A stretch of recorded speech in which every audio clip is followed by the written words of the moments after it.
आपको प्राप्त करने और कराने के लिए साधन रूप में करने जा रहे हैं।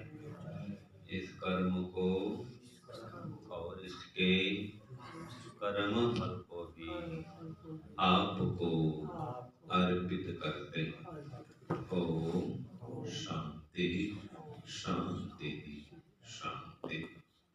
सबको सादर नमस्ते जी। तो अब हमारा विषय आज चलेगा कर्म का। ठीक है। ज्ञान के संबंध में हमने सुना, पढ़ा, जाना। जीवात्मा के संबंध भी हमने ज्ञान प्राप्त किया। तो आपसे पूछता हूं कि जो जीवात्मा है इसकी कितनी अवस्थाएं होती हैं? कल बताया था, कोई बता पाएगा तो बताओ, कितनी अवस्था होती है जीवात्मा की?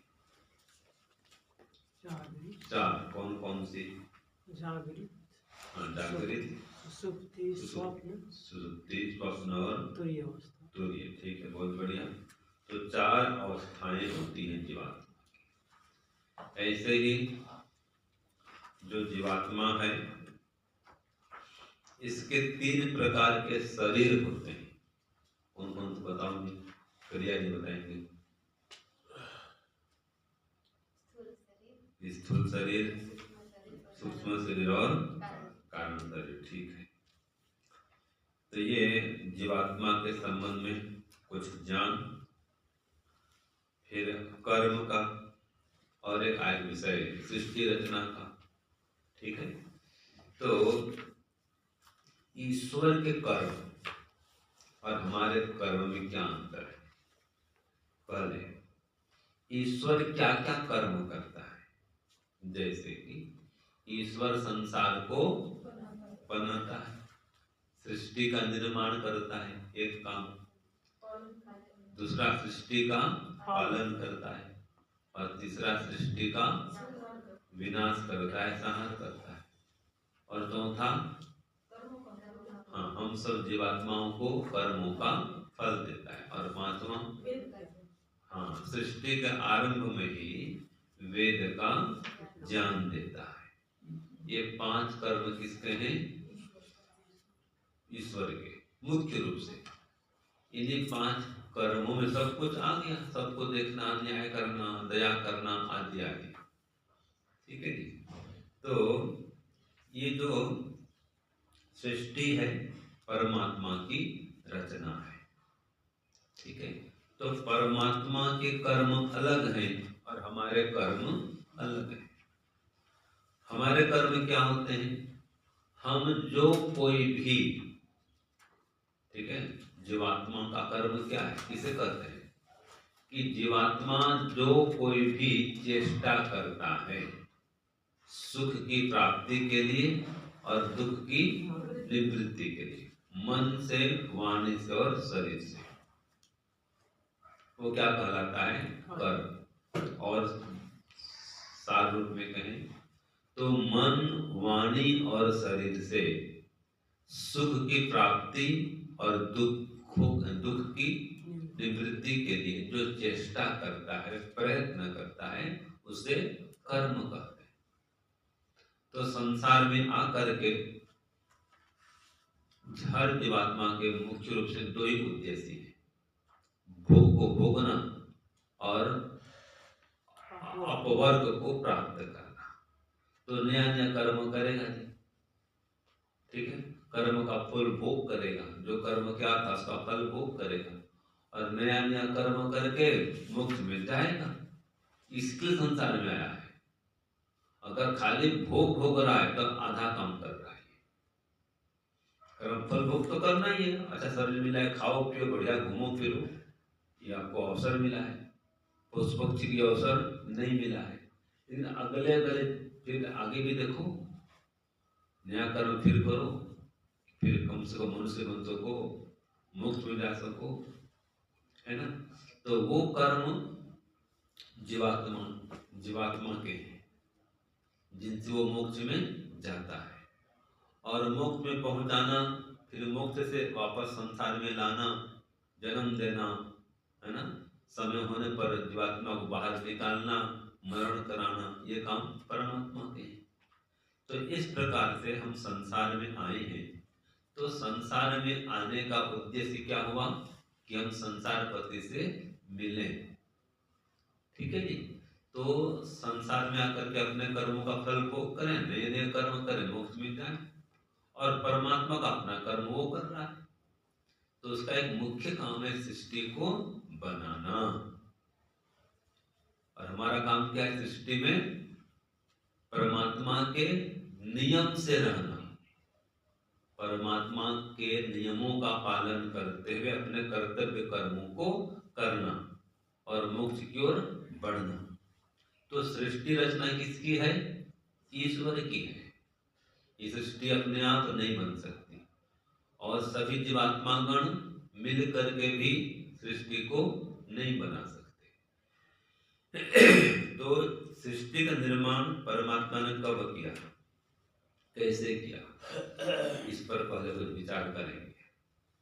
तो देखो, सृष्टि का निर्माण परमात्मा ने कब किया? लगभग 2 अरब वर्ष पहले, जब ये सूर्य, चंद्र, पृथ्वी ये सब कुछ भी नहीं थे, सभी जीवात्माएं मूर्छित अवस्था में थी। तो जीवात्माएं कैसी थी? मूर्छित अवस्था में, बेहोश, बेहोशी की अवस्था में थी। जैसे कोई सो रहा है, निद्रा की अवस्था में, घोर निद्रा में सो रहा है, तो उसको संसार में क्या हो रहा है पता नहीं चलता है, कोई आया गया पता नहीं चलता। ऐसे प्रलय काल में सभी जीवात्मा जो बद्ध थे वो सोए पड़े थे, ठीक है, मूर्छित अवस्था में थे, तो उनको कुछ पता होता नहीं था। तो उस समय परमात्मा क्या करता है, प्रलय काल में जब उसका समय पूरा होता है, प्रलय काल का, सृष्टि काल का शुभारंभ होने जाता है, तो सत्व, रज और तम, इनके जो कण बिखरे पड़े थे, ये उसको साम्यावस्था, ठीक है जी, अलग अलग अलग अलग मात्रा में ये नहीं थे, समान अवस्था में थे। मान लीजिए 75 कण हैं, तो 25% या 25 कण सत्व के इकट्ठे थे, 25 सत्व रजोगुण के और 25 तमोगुण, तीनों अलग अलग अपने रखे हुए, या परमात्मा रख दिया अलग अलग। अब उन तीनों को समेटता है परमात्मा और तीनों को फिर मिलाता है, ठीक है। और असम जो समान मात्रा में थे, अब उनको क्या करता है, असमान मात्रा में कर देता है। जैसे आप रोटी बनाते हैं तो आटा निकालते हैं, है ना, उसमें डालते हैं पानी, कुछ डालते हैं नमक भी, और कुछ तो वो भी डालते हैं, जो आटा गूंथते हैं तो थोड़ा सा तेल भी या घी भी डालते हैं उसमें। तो अलग अलग मात्रा है। अब आप 1 किलो आटा निकालेंगे और 1 किलो डाल देंगे पानी, क्या बनेगा? रोटी बनेगी क्या? नहीं बनेगी। तो जिस चीज को बनाना होता है उसके माप के अनुसार पदार्थों को मिलाना होता है। यही काम शुरू किया परमात्मा। उसको सूर्य को बनाना है, चंद्र बनाना है, पृथ्वी, सोना चांदी सब बनाना है, तो अलग अलग मात्रा में सबको मिलाना शुरू करता है। इन्हीं सत्व रजतम को और संसार निर्माण आरंभ करता है। तो उस समय सबसे पहले परमात्मा बनाता है महत्तत्व। क्या बनाता है बोलो? तुम बुद्धि कहते हैं। क्या कहते हैं? बुद्धि। तो प्रथम उत्पाद क्या है? महत्तत्व, बुद्धि। फिर उस महत्तत्व से अर्थात बुद्धि से क्या बनाता है? अहंकार। क्या बनाता है बोलो? अहंकार। जिसके माध्यम से जीवात्मा मैं की अनुभूति करता है। अगर अहंकार न मिले उसे तो वो तो मूर्छित पड़ा था, उसको मैं हूं इसका बोध भी नहीं होता। जब अहंकार की प्राप्ति होती है उसको, तो मैं हूं इसका ज्ञान कर सकता है। तो पहले महत्त्व बनाया बुद्धि परमात्मा ने, फिर बनाया अहंकार, फिर अहंकार से बनाता है मन। क्या बनाता है अहंकार से? मन। और साथ में 5 ज्ञानेंद्रियां, 5 कर्मेंद्रियां और 5 तन्मात्राएं। 5 ज्ञानेंद्रियां सब जानते हो, आँख कान आदि। इसकी जो इंद्रिय वो गोलक की बात नहीं कर रहा, ये तो आँख कान जो देखिए गोलक है, ये इंद्रियों के रहने का स्थान है। इंद्रियां अलग है, वो अंदर है। जैसे कि पेड़, उसके पास भी नेत्र इंद्रिय है, लेकिन गोलक नहीं है, वो अंदर है सुप्त अवस्था में। नेत्र इंद्रिय, कर्ण इंद्रिय, सभी इंद्रियां सभी के पास में, हर जीवात्मा के पास में, हर शरीर में है। लेकिन जैसे जैसे गोलक मिलते हैं वैसे वैसे वो इंद्रियां काम करती है। जैसे कि सांप है, उसके पास भी हस्त और पाद इंद्रिय है, लेकिन गोलक नहीं है, तो वो हाथ पैर से चल नहीं सकता, पेट से चलता है। ठीक है, सबका ऐसा है। तो ये 5 ज्ञानेंद्रियां, 5 कर्मेंद्रियां और फिर 5 तन्मात्रा बनाता है। 5 तन्मात्राएं क्या है? कई लोग नए सुने होंगे, पहले तो सुने थे 5 तन्मात्रा क्या है?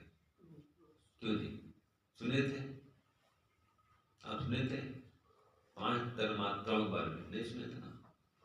तो 5 तन्मात्राएं क्या है? ये 5 जो स्थूल भूत है ना, इनके कारण है, इनके उपादान कारण है कि ये 5 तन्मात्राओं से फिर 5 महाभूत बनता है या परमात्मा बनाता है। तो 5 तन्मात्राएं क्या है? शरीर का जो ढांचा है ना जी, आधार, वो बनता है 5 तन्मात्राओं से। जैसे कि गाड़ी खरीदते हैं आप, 4 व्हीलर, ट्रक खरीदो, बस खरीदो, या 407 या डंपर, कोई भी बड़ी गाड़ी, तो जो आप फैक्ट्री से लाएंगे और ढांचा तो सबको समान मिलता है, ठीक है ना। जो बड़े बड़े लकड़ी के फट्टे होते हैं, आजकल लोहे के आ रहे हैं, क्या बोलते हैं उसको, पता है किसी को? चेसिस, क्या बोलते हैं? चेसिस। उसके ऊपर फिर बॉडी का निर्माण होता है।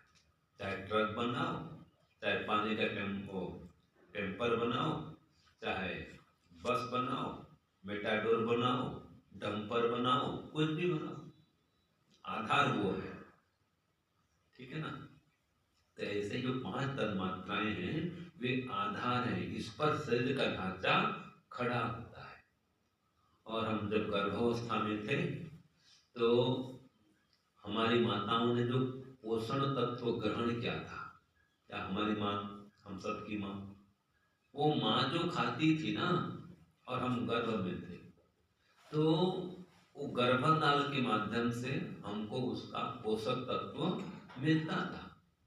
तो उस समय भ्रूण से लेकर के शरीर को पूरा बड़ा करने का ये काम तन्मात्राओं का होता है, ठीक है। 1 मास का, 2 मास का, 3 मास का जो संतान में वृद्धि हो रही है, विकास हो रहा है संतान का, वो विकास कौन करता है, किसके माध्यम से होता है? वहां पर काम करती है तन्मात्रा, उसके द्वारा शरीर में गर्भावस्था में शरीर का क्या होता है? विकास होता है। तो ये तन्मात्राओं के कार्य है।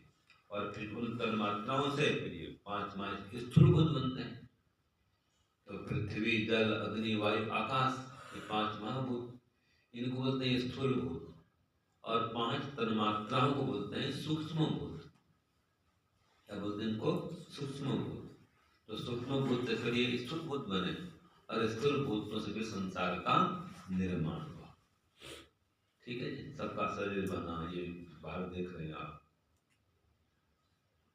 संसार, सूर्य, चंद्र, ये सब 5 महाभूत से बना है। अग्नि से, वायु से, आकाश से, जल से, पृथ्वी से सब बना हुआ है। तो जब संसार का निर्माण हुआ तो परमात्मा ने सबसे पहले अमैथुनी सृष्टि की। क्या करी?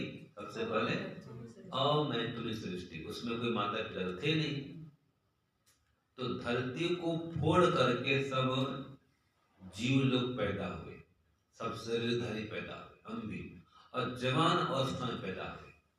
कैसे पैदा हुए? जवान। अगर बालक पैदा करता परमात्मा, 1 मास का बच्चा होकर पैदा करता हम सबको, तो हमको पाल पोस कर कौन बड़ा करता है? और एकदम वृद्ध पैदा करता तो वो आगे क्या करते थे? 80 वर्ष का बूढ़ा बना देता, जाओ भाई जन्म लो, तो फिर वो संतान निर्माण नहीं कर पाते, कमा नहीं पाते, खेती नहीं कर पाते, कोई काम नहीं कर पाते। तो 25 साल का जवान बना करके परमात्मा हमको करने किया। तब तक हम वो पृथ्वी माँ, धरती माँ, भूमि माँ, इसके गर्भ में थे और वहीं पर शरीर का विकास हो रहा था। जैसे आजकल भी देखना, बरसात में कई कीड़े मकोड़े उत्पन्न होते हैं, धरती को फोड़ करके जवान पैदा होते हैं। ये जैसे प्रथम बारिश गिरते ही एक कीड़ा जो घूमते थे, बैग में घूमते रहते, जाते रहते हैं, जवान पैदा होते हैं। एक लाल के चमकदार मखमल समान, क्या बोलते उसको आप? केंचुआ नहीं थी, हैं? हाँ, रानी टाइप की होती है वो। तीज बोलते हैं यहाँ पर। एकदम मखमल समान लाल एकदम।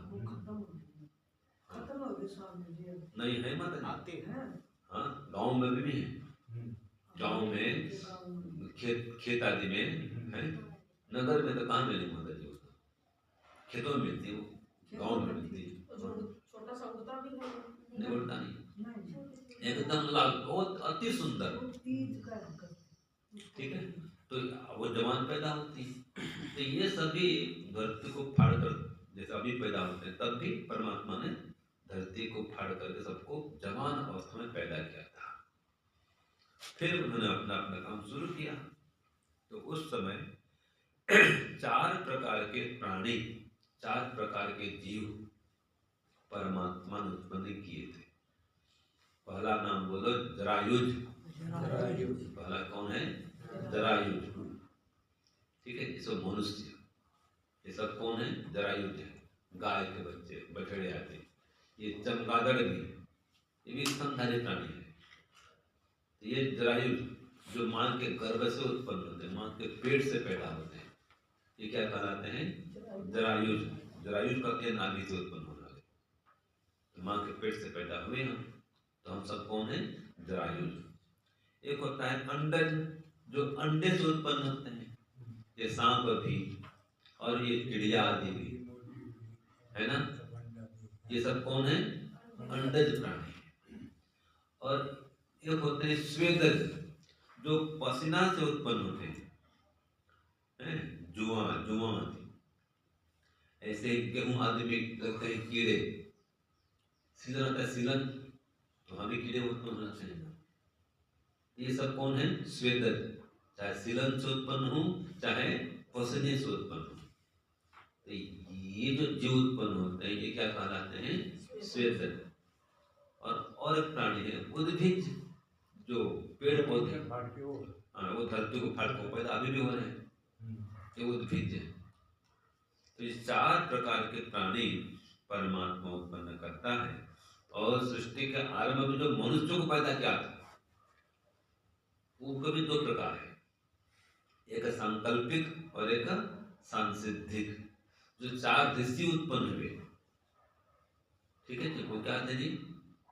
सांकल्पिक, वो वेद प्रचार करना तो चले जाना, और बाकी जो हम सब उत्पन्न हुए थे, सृष्टि का आरंभ जो भी उत्पन्न हुए थे, सांसिद्धिक, बिना माता पिता के। लेकिन 4 प्रकार प्राणी मुख्य ये हैं, कौन कौन से हुए?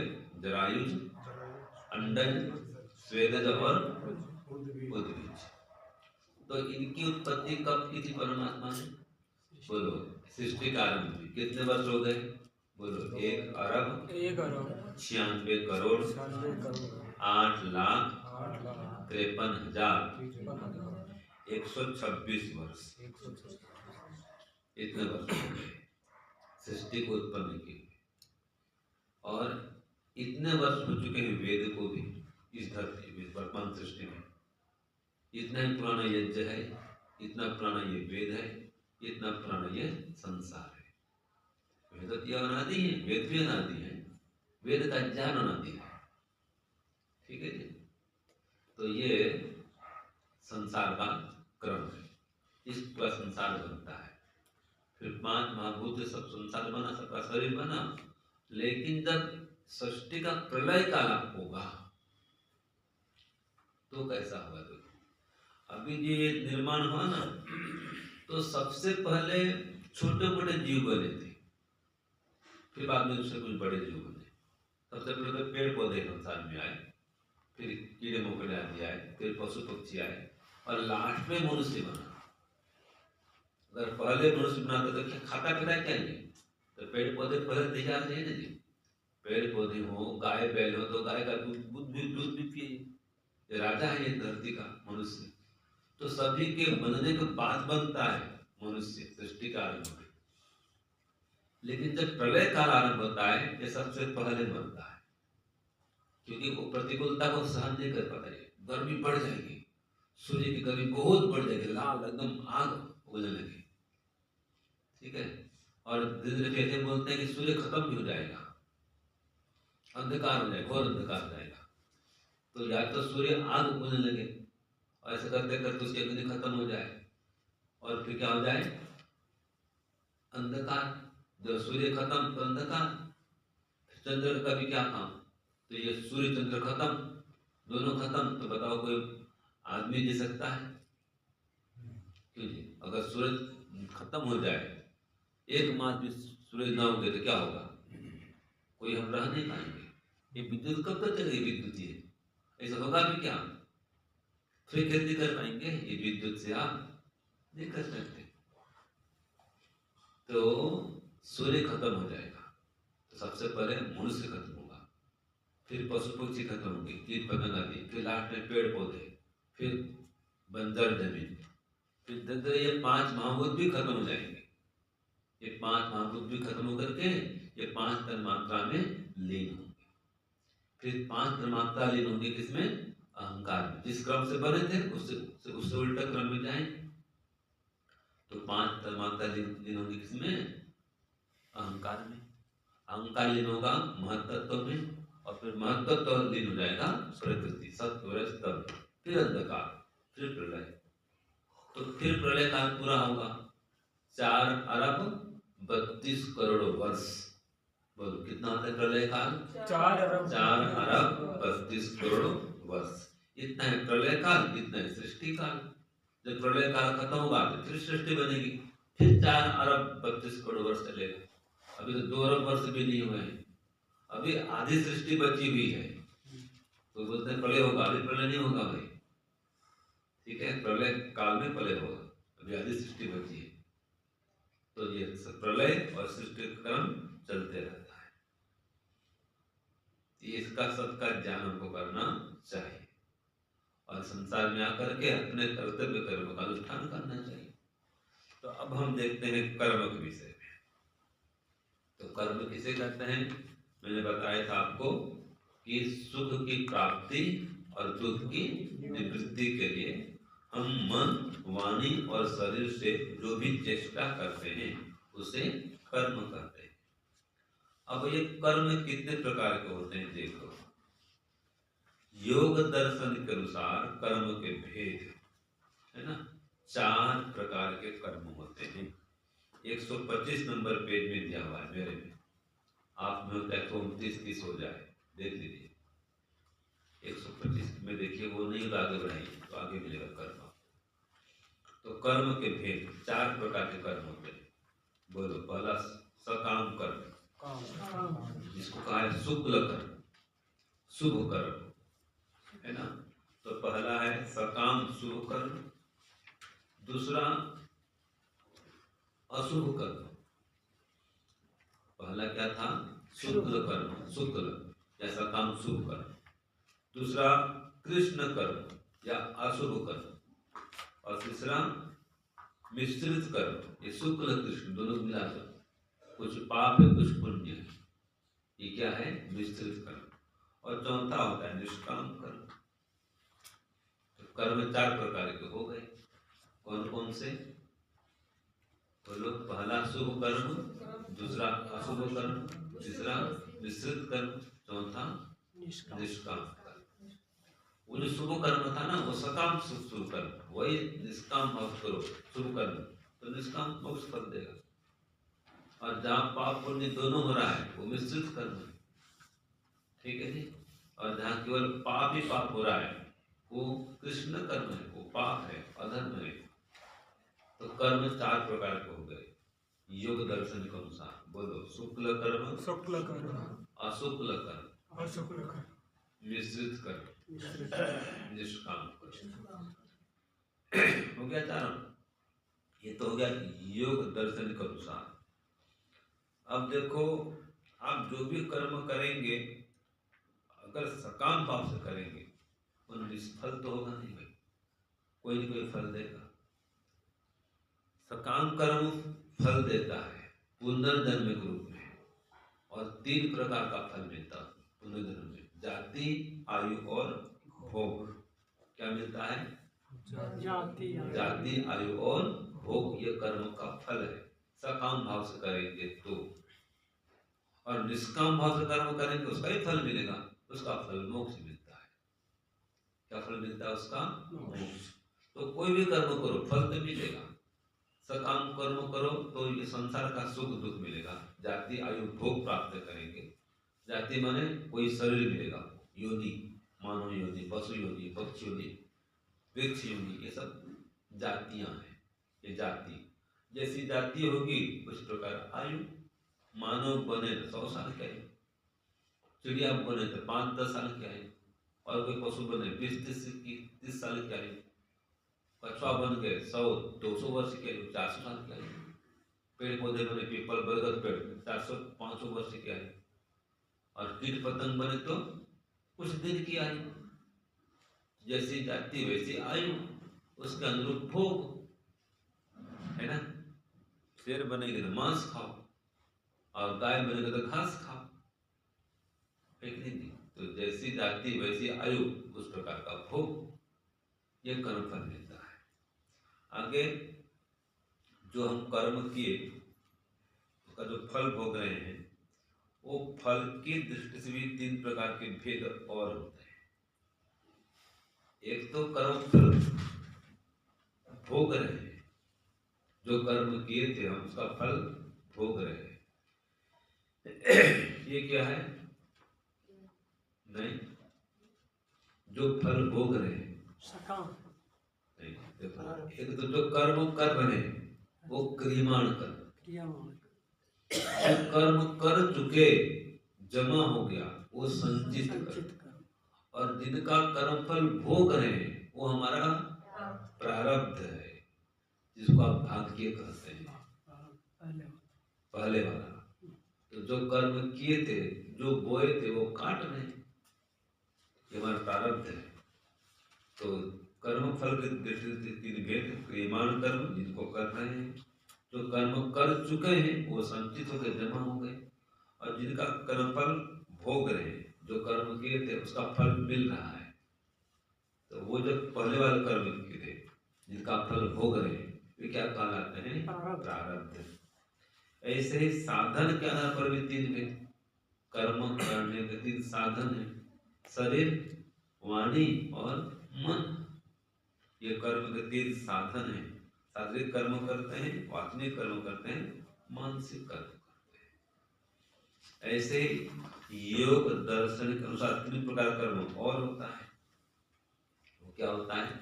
कृत, कारित और अनुमोदित। जो कर्म खुद करते हैं वो क्या कहलाते हैं? कृत। जो हम करवाते हैं वो क्या कहलाते हैं? कारित। और न करते हैं न कराते हैं, समर्थन करते हैं, हाँ करो करो बढ़िया है, ये अच्छी बात है, अनुमोदन कर रहे हैं, मन से समर्थन कर रहे हैं, हाँ बढ़िया हो गया, अच्छा है, ठीक है। देखो, एक तो खुद शिविर में आए, यह कृत कर्म हो रहा है। कोई शिविर में आया नहीं, घर वालों को भेज दिया, वो क्या हो गया? कारित। जैसे मेरे राजीव जी आए, मान लीजिए, अब धर्मपत्नी ने कहा कि पति देव आप जाओ, मैं तो जाती रहती हूँ बार बार, इस बार आप जाओ, मैं घर संभाल लूंगी। उन्होंने प्रेरणा करी, वो आ गए। तो ये क्या हो गया? उनका कारित कर्म। ये जो आए हैं ये क्या हो गया? कृत कर्म। आप सबके माने पति देव ने भेज दिया जाओ, तो उनका क्या कर्म हो गया? कारित कर्म। और आपका क्या हो गया? कृत कर्म।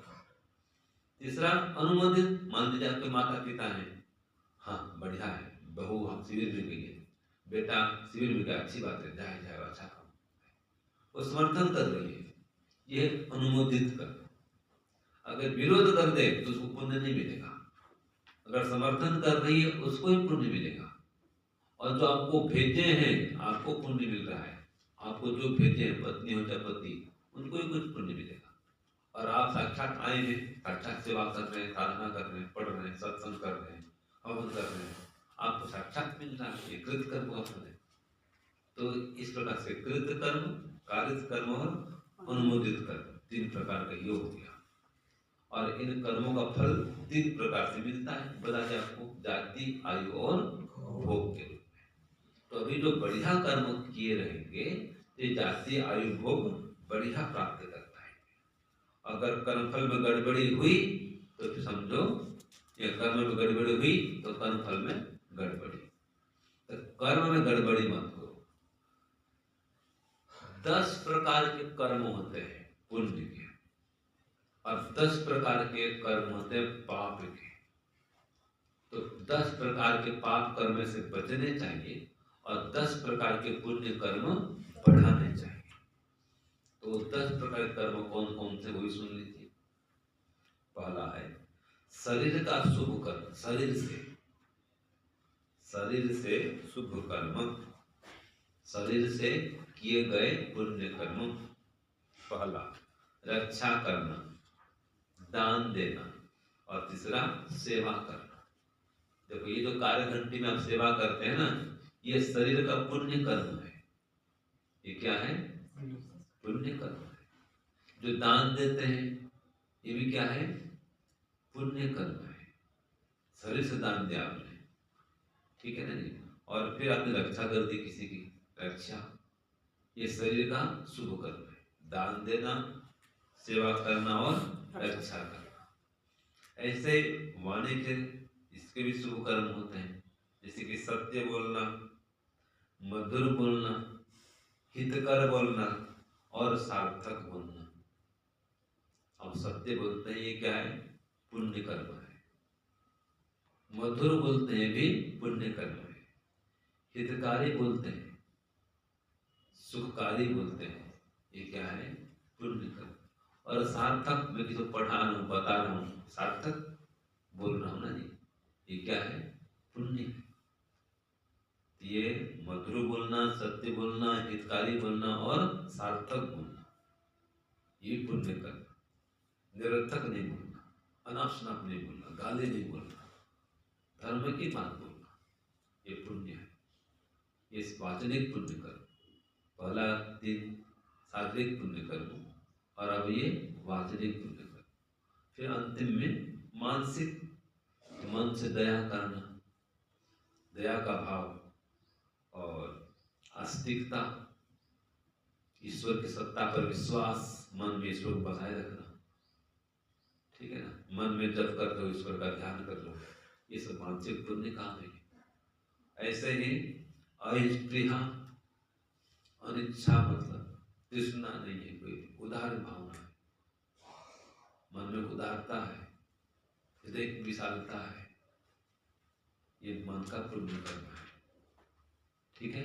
ये वाणी के, मन के और शरीर के 10 शुभ कर्म हुए। ऐसे ही अशुभ कर्म देखो, शरीर से हिंसा करना, चोरी करना और व्यभिचार करना, ये शरीर के 3 क्या है? अशुभ कर्म। ऐसे ही वाणी का अशुभ कर्म, झूठ बोलना, निंदा करना, कठोर बोलना, झूठ बोलना, निंदा करना, कठोर बोलना और व्यर्थ बोलना, ये वाणी का शुभ काम है। ऐसे ही मन से द्रोह करना, स्पृहा, लोभ लालच करना और नास्तिकता, ईश्वर को नहीं मानना, कर्म फल पर, पुनर्जन्म पर विश्वास नहीं करना, नास्तिकता, ये मन के पाप अंग है। इस प्रकार से वाणी के, शरीर के, मन के 10 पाप काम हुए और 10 पुण्य कर्म हुए। तो इनमें से हम पुण्य कर्म करें, और वो भी निष्काम भाव से कर्म करें, पुण्य कर्म को भी। तो निष्काम कर्म का फल क्या होता है कि मोक्ष मिलता है। जैसे कि सकाम कर्म करेंगे और निष्काम कर्म करेंगे। तो इसका उदाहरण क्या होता है, मैं बताता हूँ कैसा होता है। सकाम कर्म चिपकता है, कर्म फल को उत्पन्न करता है जाति आयु भोग के रूप में, और निष्काम कर्म नहीं चिपकता, वो मोक्ष में पहुंच जाता है, जन्म और मरण के बंधन में नहीं बांध जाता। तो चिपकता नहीं, निष्काम कर्म नहीं चिपकता। हम जो बोलते हैं कि हे ईश्वर, आपको प्राप्त कराने के लिए काम कर रहा हूं, और इस कर्म को और इसके कर्म फल को आपको अर्पित करता हूँ। ये क्या है? निष्काम कर्म है। हर काम के पहले याद करो, बोलो निष्काम कर्म है, इसका फल मोक्ष मिलेगा। ये छोड़ेंगे तो सकाम कर्म का, पद के लिए काम कर रहे हैं, पैसे के लिए काम कर रहे हैं, प्रतिष्ठा के लिए काम कर रहे हैं, मान सम्मान के लिए काम कर रहे हैं, ये क्या है? सकाम कर्म है। आप लोग नौकरी करते हैं, नौकरी क्यों करते हैं? वेतन के लिए कर रहे हैं। वेतन मिले तो नौकरी करेंगे। सरकार से वेतन मिलना बंद हो जाए, नौकरी करेंगे क्यों नहीं? घर नहीं चलेगा आपका, नौकरी नहीं करेंगे। वेतन चाहिए तो घर चलेगा, तो वेतन के लिए नौकरी कर रहे हैं। घर चलाना है, परिवार चलाना है, मजबूरी है, तो कुछ भी को कर्तव्य आपका है, लेकिन है सकाम कर्म। वेतन नहीं देगा सरकार, नहीं देगी तो सरकार तो नहीं करेंगे। तो पैसे के लिए काम करना, पद के लिए काम करना, देखो पैसा नहीं मिलता है, पद मिलता है, हाँ काम करता है, सम्मान मिलता है, काम करता है। लेकिन ये लौकिक पद, प्रतिष्ठा, पैसा, सम्मान सब कुछ छोड़ करके मोक्ष के लिए काम करना, ये निष्काम कर्म है। और मोक्ष को छोड़कर उनके लिए काम करना सकाम कर्म है। तो हम सकाम कर्म को छोड़े, सकाम कर्म चिपकते हैं, निष्काम कर्म नहीं चिपकते। उदाहरण के लिए, आप माताएं बहनें बैठी हैं, कभी आप पपीता काटते हैं, पपीता का फल, कटहल काटते हैं, तो जो बुद्धिमत्ता माता होती है, बुद्धिमती, वो क्या करती है? जब काटती है तो हाथ में पहले क्या लगाती है? तेल। तेल लगाकर काटते हैं तो उसका जो गोंद है, रस है, हाथ में नहीं चिपकता।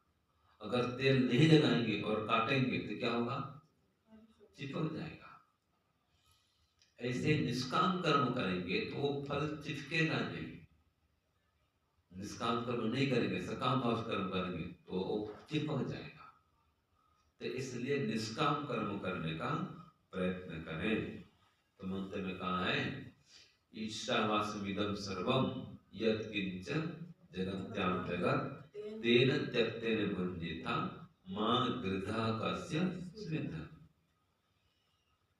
तेन त्यक्तेन भुञ्जीता, त्याग पूर्वक भोग करो। जितने पदार्थ हैं इन सबके स्वामी ईश्वर हैं, आप नहीं। तो त्याग पूर्वक भोग करो तो कर्म चिपकेगा नहीं। सकाम भाव से करेंगे वो कर्म चिपकेगा, राग द्वेष बढ़ेगा।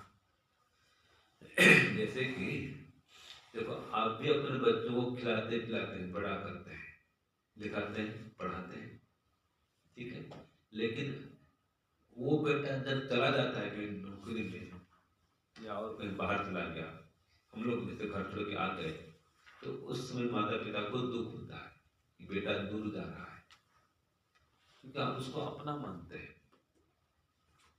ठीक है। और वही हम भी इनको पढ़ाते लिखाते हैं, शिष्यों का हमारे, ये बोलते हैं जा रहा हूँ, जाओ भाई, हमको दुख नहीं होता। क्यों दुख नहीं होता? राग नहीं है, आप अपना मानते हैं बेटे को, हम शिष्य को अपना नहीं मानते, ठीक है। ये रहे, सेवा करे, ऐसा नहीं, हम पहले मानते हैं, पढ़ेंगे लिखेंगे जाएंगे, हमको दुख नहीं होता है। आप क्या मानते हैं? नहीं, ये पढ़ेगा, नौकरी करेगा, शादी करेगा, सेवा करेगा, पोते पोती होंगी, मैं मजा करूंगी, ये जो भावना सकाम भाव, हमारे द्रोह भाव नहीं है कि नौकरी करेंगे, ये पढ़ेंगे, विवाह करेंगे, इनके बच्चों की सेवा करेंगे, ऐसी भावना नहीं। हमारा काम विद्वान बनना, विद्वान बनेंगे जाएंगे। जब तक है तो हम भी पालन करते हैं, दिखाते, पढ़ाते, खिलाते, सब कुछ जो काम आप कर्तव्य भी करते हैं, लेकिन कर्तव्य मान करके, सकाम भाव से नहीं। इसलिए जब भी बोल जाओ तो जाओ भाई, कितने आए चले गए, कोई बात नहीं, जाने दो, कोई दुखी नहीं, कोई रोए नहीं। कितने चले गए यहाँ पर, आए पढ़ने आए तो चले गए, अच्छे से बहुत सरल एकदम तो चले गए, बहुत सेवा करते थे, चले गए, कोई बात नहीं, जाने तो। लेकिन आपका एक ही बेटा है, दो बेटा है, ठीक है, तो वो उसके दिन पर दुख होता है। हमारा तो कितने चले गए, 20 चले गए होंगे, कोई दुख नहीं हो। और आपका एक बेटा भी जाने लगे, भले 2-3 बेटे हैं, एक बेटा बोले मैं घर छोड़ूंगा जाऊंगा, तो मना करते हैं, दुख होता है। क्यों? उसमें राग है, राग है जहां वहां दुख है। तो राग खत्म करो, अपना मत मानो, निष्काम भाव से पालन करो, पोषण करो, खिलाओ पिलाओ, बड़ा करो, निष्काम भाव से, मेरा कर्तव्य है बस, ये कर्तव्य काम करके मैं मोक्ष भी जाऊंगी, मोक्ष भी जाऊंगा, इस भाव से काम करो, आपको मोक्ष मिलेगा। ये निष्काम भाव से कर्म करें, ये आपका संदेश है। तो कर्म के विषय में हमने जाना, कर्म किसे कहते हैं, कर्म कितने प्रकार के होते हैं, कर्म फल किस प्रकार से मिलता है, 10 प्रकार का शुभ कर्म, 10 प्रकार का अशुभ कर्म, ये सब हमने पढ़ा। आगे फिर और विषय को बढ़ाएंगे।